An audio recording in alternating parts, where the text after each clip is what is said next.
I've just been fiddling with my phone and I've managed to find out that there are, thanks to one of my viewers, by the way, thank you, Nick, there are emergency alerts that you can turn off just in case, you didn't want to hear.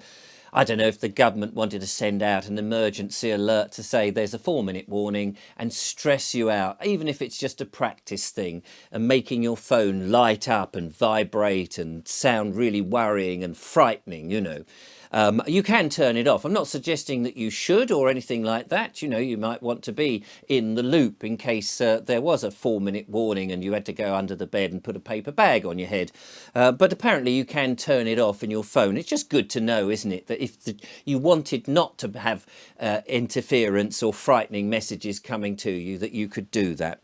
And actually, it's the technology, isn't it? It's the technology that is binding us at the moment. I don't know if you've noticed that with the threat of the central bank digital currencies and digital IDs and all of these things, the way you're monitored and the fact that they possibly could be listening in through the microphone or watching you and grabbing your biometrics through the camera on the phone. It's all this sort of, very useful, very convenient technology that seems to have actually at the same time being very useful to us. It seems also extremely useful for those in power to be able to grab information and data about you that you may not really want, that you've not consented to. They're just doing it. And it may be that there is some sort of terms and conditions, and who reads the terms and conditions, in small print, in loads and loads and loads. But does that make it, because it's so difficult to read and so difficult to understand, make it actually that you haven't really consented to it because it's an agreement, you're forced into it, there's no negotiation if you wanted to it? So does that make it in common law? Does that make it null and void because both parties haven't actually consented? You've been forced in to have the service or not have the service if you press the agreement. I don't know. Technology is a very strange thing. And actually, of course, the answer to not having central bank digital currency or to having ID cards, digital ID cards and all those sort of things, really and truly would be if you threw your mobile phone away and never used the internet. If you went back to the analog way, it would be very difficult for big government, as it were, to force you into things. I mean, you just wouldn't be able to do the things. You might not be able to access your bank account, but then if nobody accessed the bank account, I suppose the banks would be going, oh, we're not getting anybody using the bank account, so we better go back to the older system where people could come into the branch and write out a bit of paper or write a check and say, could I have my money back, please? Or I'd like to deposit some money. If you couldn't actually use it, then I think that the people who want to make money, big corporations and what have you, would soon change their tune. But then sometimes I feel that big corporations and big governments and all of these sort of big tech and big pharma, they seem to be the problem, really. They've got so big for their boots. That's half the snag. And I thought, well, OK, so we don't really want to take away our phones, do we? Because they are quite useful for us. They mean that we can communicate. We can watch delightful videos like this one and many others that you see on all the different video platforms. And it's very handy having that technology. And I'm not suggesting for one moment that it would be advantageous for us to go back in and living in caves and not having any technical advances. Of course, that said, but stuff in the past, some of the stuff in the past, we don't want to throw away because there's elements of the past, like good policies, like good farming, for example, like proper service, like being kind and benevolent to one another, that we used to do in the past, like being proud, having role models, dressing nicely, being sophisticated, being cultivated, all those sort of things that we used to do in the past until we all got a bit lazy and a bit sloppy and we don't really care much for our neighbours, and things started to deteriorate and architecture started to become more utilitarian and less inspiring and things like that, in which, in the past books were you were able to have a bit more free speech than you can now, and not history wasn't rewritten. All right, history has been written, I appreciate that, by the victors, but you had one sense of it. Nowadays, you're not quite sure what you are there to believe when you read stuff. It's all a bit weird. So we are in a very odd, strange kind of place at the moment. I grant you that. And so we don't want to throw away some of the essence of the goodness from the past, because we can embrace that. But at the same time, we don't want to just stay completely in the past, in a point where there was no such thing as penicillin or brain operations if you've had, a brain tumour or something like that. We want to take the best of today and the best of the past and somehow mould it together. But we seem to be saying, no, everything in the past was wrong. And unless you have everything of this progressive society, men dressed up as women, extremely overtly on the most grotesque side of how a woman could possibly look, and then put them into the school, and yet young kids have story time with them and things like that, and the sort of complete weird and wacky sexualization of children so young. That clearly, it might be progressive in some people's eyes. To me, it's absolutely obnoxious and disgusting and should not be there to influence the children. So what do we do? You're going, it's all very well having a good old moan on a Sunday morning as I record this. What do we do? And I try in my little talks, my little monologues, to try and come up with solutions or some sort of hope or what have you, as well as a bit of a moan. And I was thinking, do you know what? We do now seem to be, I think a lot of people are waking up and thinking, do you know what, this government that we have, this government, it's just not really working. It's not fit for purpose. You know, if you had some dreadful, I don't know, let's think, a pandemic, say, a health emergency, and the result of the health emergency was a magic juice that was injected into people, and then you found that the magic juice that you'd injected into people was causing a lot more harm, actually, than what it was supposed to do, and that was to protect people from, say, a pandemic or some virus or something like that. And if you found that actually the magic juice was not actually as magical as you first thought, the properties of it seemed to contain more poisons than the magic and health-giving properties, and then you would find that somebody, a member of parliament, shall we say, stood up and would say, look, actually, I'm a bit worried about this magic juice is not as magical as we first thought. In fact, it seems to be the reverse. And then you would look around and you would go, hang on a minute, I'm just talking to myself. Where's all the other members of parliament, the people who are supposed to be representing the population and discussing this with the people in their constituencies? Where are they? Where are all these people? Why am I sitting here talking just to a representative of the minister, but not even the health minister themselves, who's not even listening, and everybody else, and even people on the opposition side? Has nobody got some questions for me? Is nobody there to sort of say, hang on a minute, mate, you've got that wrong? No, the magic juice is really good. Nobody's even denying that what, say, the minister who managed to get up and say and ask these questions or put this point of view across, nobody's actually even saying you're wrong. They're not admitting you're wrong. They're just not even talking about it. Well, can you imagine that if the situation ever arose, just let's say it did, it's unlikely that could possibly happen, but let's say it did, would that not say to you immediately, wait a minute, hang on a minute, this government can't possibly be fit for purpose? If people aren't there to listen to an absolute emergency, that some magic juice that everybody's been foisted upon and had, the propaganda machine has made everybody have it, and it turns out that it's actually not as good as everybody thought and is harming people, and then nobody is prepared to listen to it or listen to the warnings that are being said about it, that clearly that government must be absolutely defunct. And in fact, you know, imagine the government. Can you imagine a government that decided, you know, what we're going to do from the future is we're going to have an absurd policy based on the fact that perhaps the planet is warming, and we're going to push people into tinier and tinier little communities. We're going to prevent them from going out into the countryside or take away their conveyances, their means of their little ponies and traps that they could go whizzing down the M1 in. You know, those sort of diesel polluting, those petrol laden, air laden things. We're going to get rid of that. We'll pretend that we can give them some sort of magic milk float, you know, that runs on batteries, and you can go on this magic milk float. Only, to be honest with you, we're not going to put the infrastructure in there, plus the fact the precious metals to make the batteries for the magic milk float.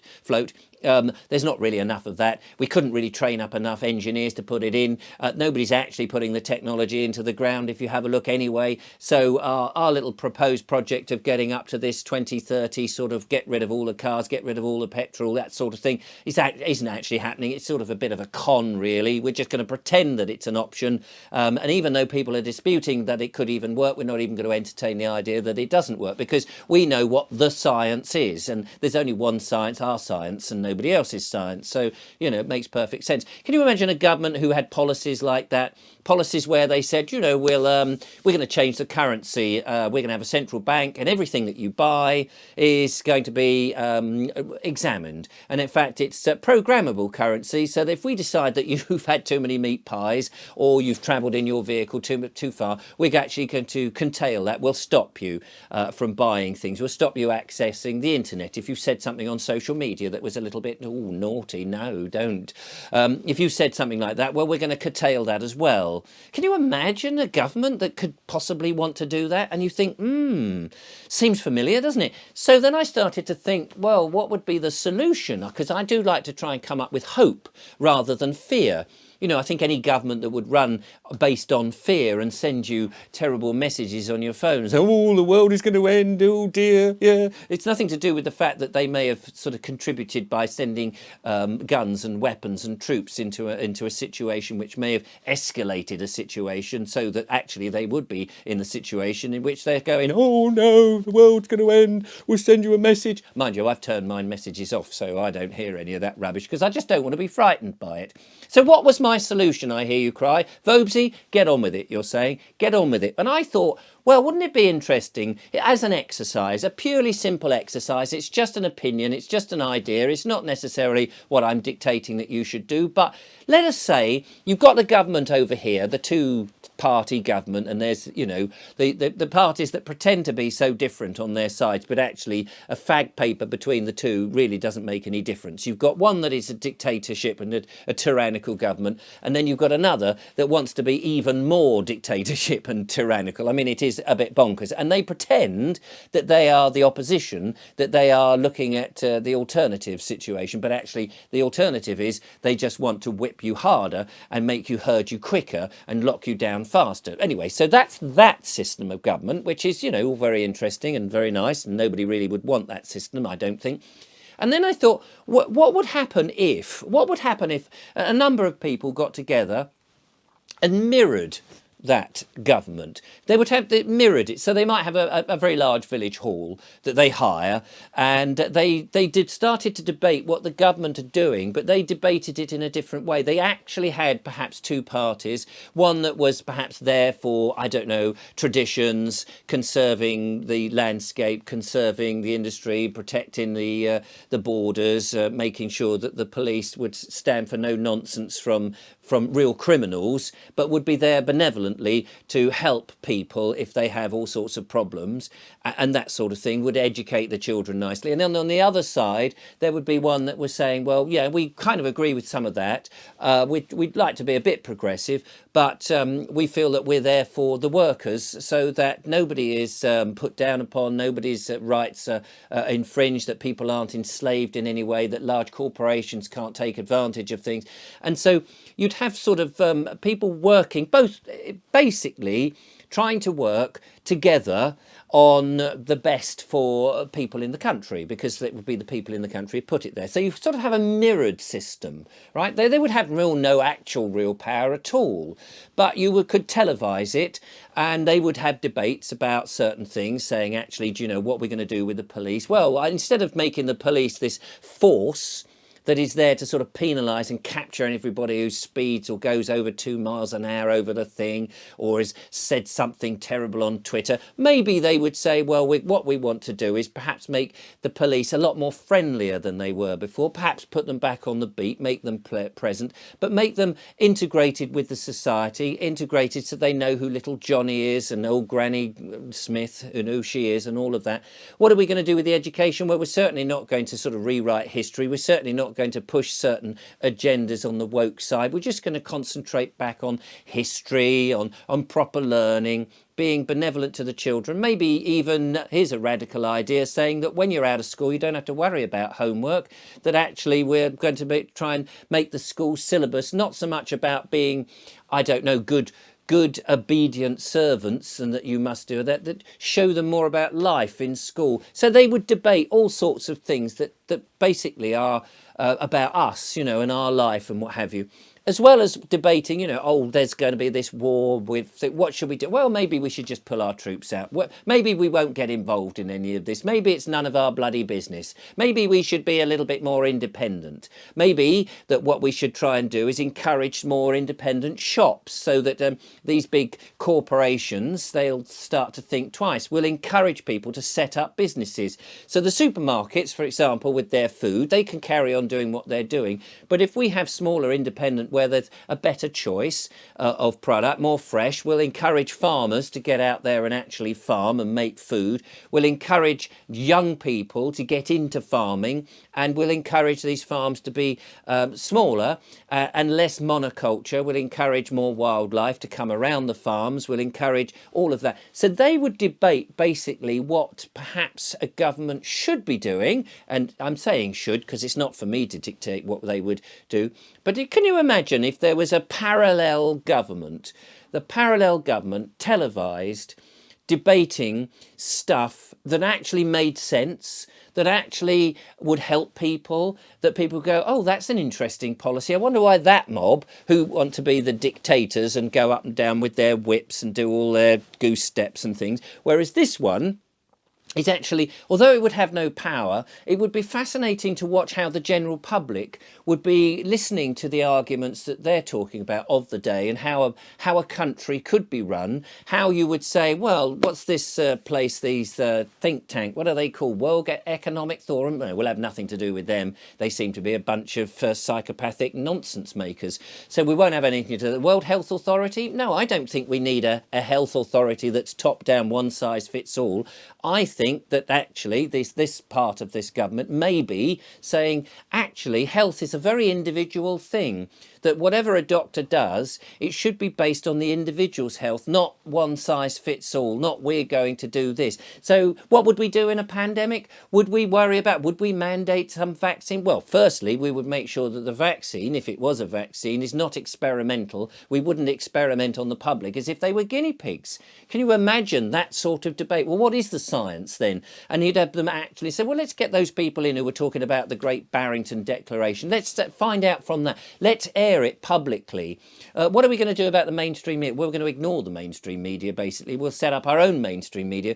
There will be all these platforms. We'll encourage people to go and have places like YouTube and like Rumble and like Odyssey and like all these other ones that there are, where they can get much better, more reliable people journalism, whatever it's called, rather than having a government mandated mainstream media telling people and frightening people and scaring people and giving them all this sort of weird propaganda. We get rid of propaganda. We will debate real things in a real way. And imagine that you could get somebody, there must be somebody out there with tons of money who is likely to lose their money in these central bank digital currencies and doesn't want to have digital IDs, who's got a few million to say, look, do you know what? Let's do this as an experiment. Let's run this for a year. Let's pay for, I don't know, let's 60 people in there, 30 on each side to represent what they're doing on this side of the government. And let's pay these people to negotiate how it would be to sort of mirror how the government is running, and then say, well, that's their ideas, but these are ideas. This is how we get out of the increased inflation. This is how we get people back to work. This is how we educate our people. This is what we're going to do for the borders, and discuss these things, televise it, put it on the internet so that people can see it and people can go, by God, these policies actually make sense. These policies are what we really want. Why are we even investing in any of this lot? They seem to have one idea of to shuffle us into some sort of concentration camp and watch us with their biometric cameras and stuff, whereas this lot actually seem to care about us, actually want to look after the old and infirm, actually want to bring up the next generation who are extremely important, actually want to keep our wonderful open countryside, actually want to allow people to have their freedom and try and sort out problems with congestion and pollution, but not in a way where you tax people through some ULEZ scheme or something. If you had a mirror, well, this is what I feel would be a very beneficial thing for the country, and it might teach these idiots over here a lesson, because they think they're all powerful and know everything.